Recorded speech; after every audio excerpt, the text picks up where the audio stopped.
Horas, Mejua-jua, Ahoy, Enjua-jua, Yahowu, dan salam sejahtera bagi kita semua. Puji syukur kita panjatkan kepada Allah Bapa yang Maha Kuasa, Khalik langit dan bumi, atas segala berkat dan anugerah-Nya, yang senantiasa menyertai, menuntun, dan mempersatukan kita di dalam persekutuan iman dan ibadah Kristen. Bapak, Ibu, dan saudara-saudari yang terkasih dalam Kristus Yesus, Tuhan dan Juru Selamat kita yang hidup.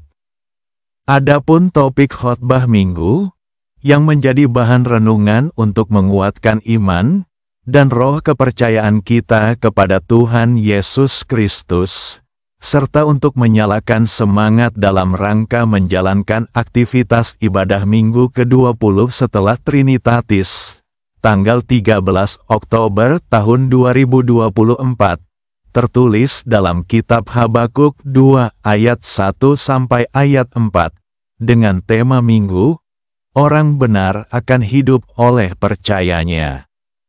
Bapak, Ibu, dan saudara-saudari yang dikasihi oleh Tuhan Yesus, ada banyak kekhawatiran yang melingkupi kehidupan kita sehari-hari, mulai dari pemenuhan kebutuhan fisik hingga pemenuhan kebutuhan psikis. Secara natural, rasa khawatir itu sebenarnya adalah sesuatu yang wajar dan manusiawi. Bila kita dapat memaknainya secara positif, maka munculnya rasa khawatir, sewajarnya akan membuat kita mawas diri, berjaga-jaga, dan berusaha untuk menjalani kehidupan ini dengan baik. Misal, kalau khawatir gagal ujian, maka kita akan giat belajar untuk mempersiapkan diri mengikuti ujian itu. Kalau khawatir sakit, maka kita akan giat olahraga, konsumsi makan minuman bergizi, istirahat cukup, dan seterusnya. Namun, kekhawatiran itu bisa menjadi buruk dan menghancurkan kehidupan kita, manakala khawatir itu terjadi secara berlebihan. Tak hanya khawatir saja, namun kita juga dapat dikuasai oleh kekhawatiran tersebut.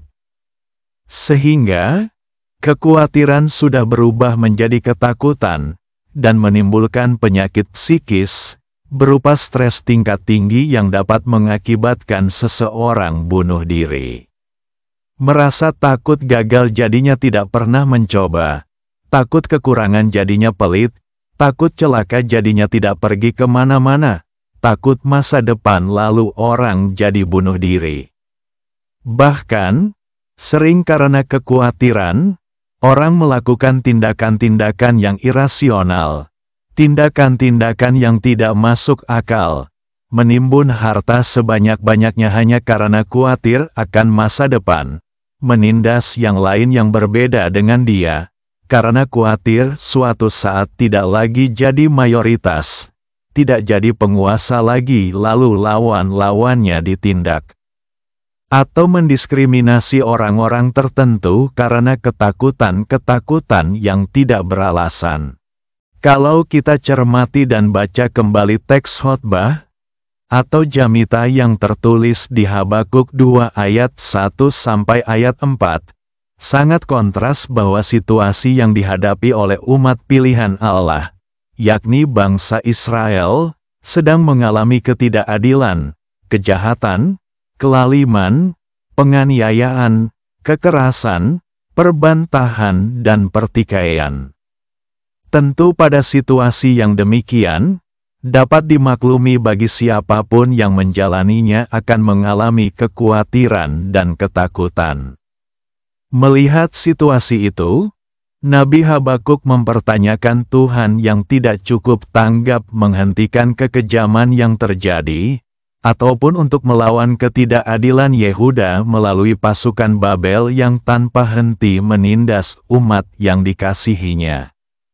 Kisah dan perbuatan Nabi Habakuk memberikan pelajaran yang sangat baik dan berharga buat kita, yakni tentang hidup beriman kepada Tuhan.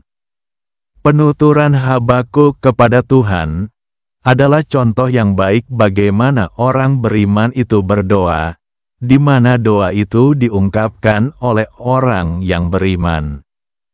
Bapak, Ibu, dan saudara-saudari yang terkasih dalam Kristus Yesus Tuhan kita. Doa orang yang beriman tidak hanya berisi pengaduan, tetapi pujian, bukan mempertanyakan melainkan juga percaya. Habakuk senantiasa mengungkapkan imannya kepada Tuhan, kendati ia dan umat sedang mengalami masa-masa yang sangat sulit. Justru iman manusia akan diuji melalui saat-saat sulit itu, karena Tuhan menyambut setiap orang yang hidup oleh iman. Namun, kita harus sadar bahwa pertanyaan-pertanyaan iman selalu dibarengi dengan penantian-penantian iman. Apakah kita mau tetap setia menanti-nantikan jawaban Tuhan atas pengaduan yang sudah disampaikan? Kita harus mencontoh dan meneladani Nabi Habakuk yang meyakini karya tindak lanjut Tuhan akan berlangsung pada waktu yang tepat. Pertolongan Tuhan atas Yehuda akan segera nyata, dan tidak berlambat-lambat, serta tidak pula akan bertangguh. Artinya sangat penting menunggu dengan sabar, karena keselamatan itu pasti akan terjadi. Melalui nas di ibadah minggu ke-20 setelah Trinitatis ini, kita hendak ditegur Tuhan, sekaligus mengajar kita bahwa dalam kehidupan ini, ada dua model manusia di hadapan Tuhan. Yang pertama, model manusia yang membusungkan dadanya yang sombong dan khianat. Model orang yang seperti ini adalah orang-orang yang tidak lurus hatinya, dan orang-orang ini yang tidak akan tetap ada. Yang kedua, model manusia benar. Model orang seperti ini adalah orang yang hatinya lurus, dan orang-orang inilah yang akan tetap bertahan hidup oleh karena percayanya. Iman keyakinan percayanya lah yang membawa orang-orang benar ini tetap bertahan di tengah berbagai goncangan hidup. Orang benar akan hidup oleh percayanya. Dia akan memastikan imannya kepada Tuhan, membangun ibadah dan mezbahnya bagi Tuhan, serta akan mengelola dirinya menurut ukuran iman. Artinya, orang percaya diajar untuk menaruh atau meletakkan seluruh pengharapannya bukan pada kehidupan hari ini, tetapi kehidupan yang akan datang. Bapak, Ibu, dan saudara-saudari yang terkasih dalam Tuhan Yesus Kristus. Senada dengan itu, Rasul Paulus secara jelas dan tegas mengatakan, sebab hidup kami ini adalah hidup karena percaya, bukan karena melihat. Baca kitab 2 Korintus 5 ayat 7.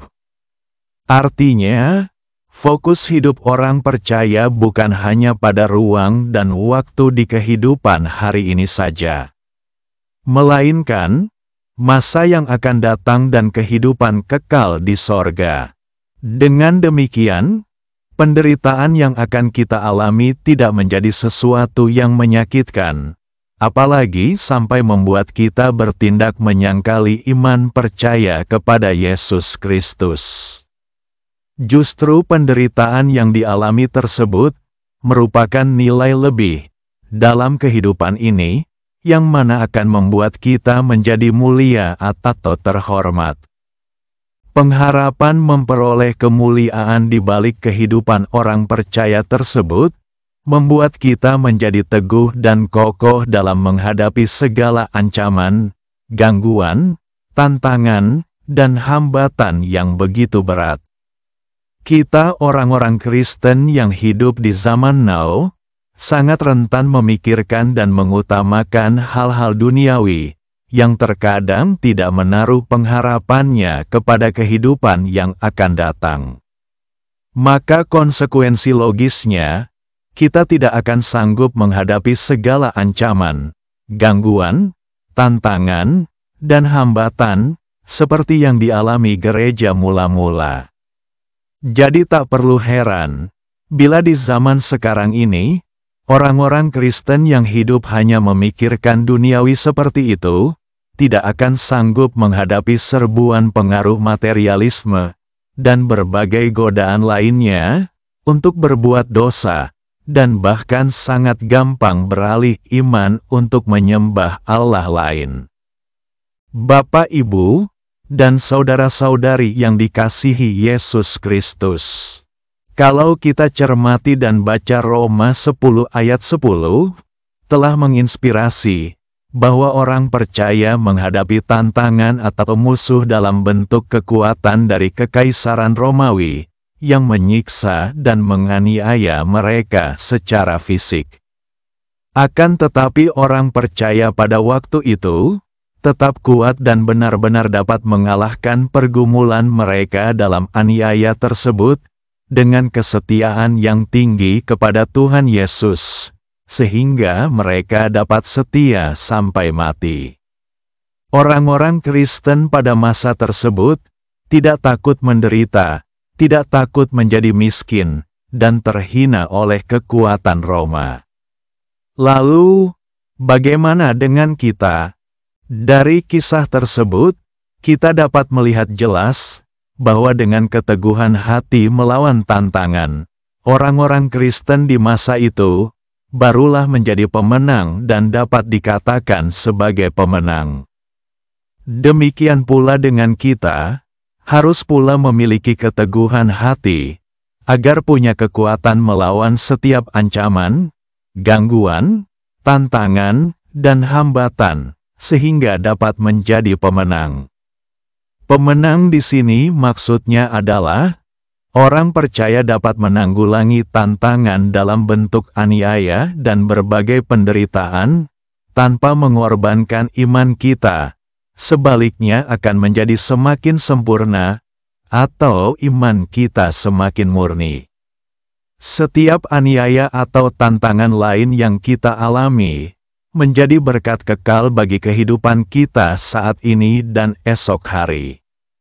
Penderitaan karena nama Yesus membuat kita berhenti berbuat dosa.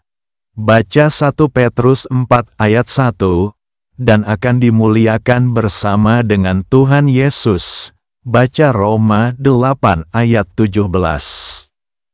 Kita selaku orang percaya Yesus Kristus, hari ini menghadapi tantangan atau musuh, bukan hanya dalam bentuk aniaya fisik, tetapi kekuatan materialisme dan godaan atau bujukan berbuat dosa. Orang percaya harus menang melawan tantangan pada zaman ini. Nah, agar kita orang percaya bisa menang, maka yang pertama, kita seharusnya tidak takut menjadi miskin, tidak takut dianggap tidak mulia, atau tidak terhormat karena tidak memiliki barang-barang duniawi nan fana.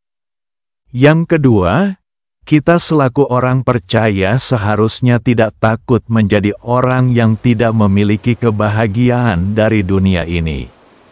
Yang ketiga, kita harus percaya dan berani tidak menjadi kaya demi kebenaran dan kesucian hidup. Yang keempat, kita harus berani tidak menikmati dunia dengan segala kesenangannya.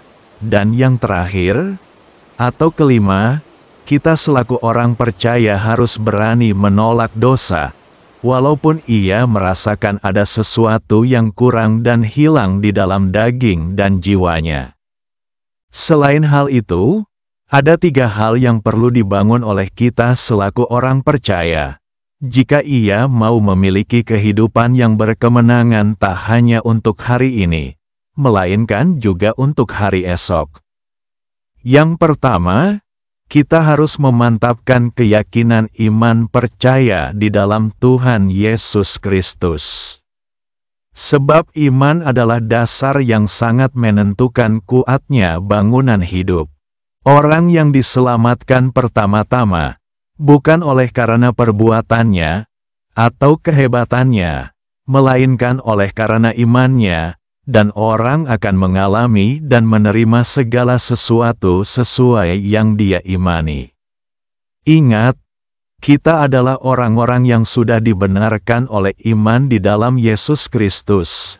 Maka hiduplah dalam iman yang teguh, karena olehnya kita beroleh jalan masuk ke dalam kasih karunia, sehingga kita berdiri dan bermegah dalam pengharapan untuk menerima kemuliaan Allah. Hal mana tertulis di dalam kitab Roma 5 ayat 1 sampai dengan ayat 2. Selanjutnya yang kedua, kita harus membangun ibadah sebagai wujud niat kuat untuk menghormati Allah dan kerinduan yang kuat untuk tetap dekat melekat dengannya. Sebab membangun dan latihan ibadah sangat berguna untuk segala hal, karena mengandung janji baik untuk hidup ini, maupun yang akan datang. Baca kitab 1 Timotius 4 ayat 8. Masih ingat dengan kisah Nabi Nuh, yang membangun mezbah dan menghadirkan keharuman bagi Tuhan sehingga janjinya terjadi, dan tak akan berhenti musim menanam dan menuai. Baca kitab Kejadian 8 ayat 21. Nabi Abraham membangun mezbah di Betel manakala dia menerima janji berkat dan menjadi berkat bagi semua kaum di muka bumi. Baca Kejadian 12 ayat 8. Lalu ada kisah tentang Nabi Yakub, yang mendirikan mezbah bagi Tuhan di tempat perjumpaannya dengan Tuhan, yang memberi kekuatan dan pertolongan kepadanya dalam pelarian yang menakutkannya. Baca kitab Kejadian 28 ayat 22. Di sanalah dia Nabi Yakub kembali membangun mezbah bagi Tuhan yang menghadirkan kedahsyatan Allah meliputi kota-kota, sehingga mereka terlepas dari kejaran musuh. Baca kitab Kejadian 35 ayat 3 sampai dengan ayat 5. Yang ketiga, kita selaku orang percaya harus bisa mengelola hidup dan kehidupan ini dengan baik dan maksimal. Dalam pengertian, kita harus mampu mengelola tubuh, pikiran, dan juga emosi maupun perasaan kita. Adanya penguasaan diri itu bukan sekedar menahan diri, melainkan mengatur dan mengelola dalam kesadaran untuk mendatangkan kebaikan dan damai sejahtera bagi diri sendiri dan bagi orang-orang di sekitar.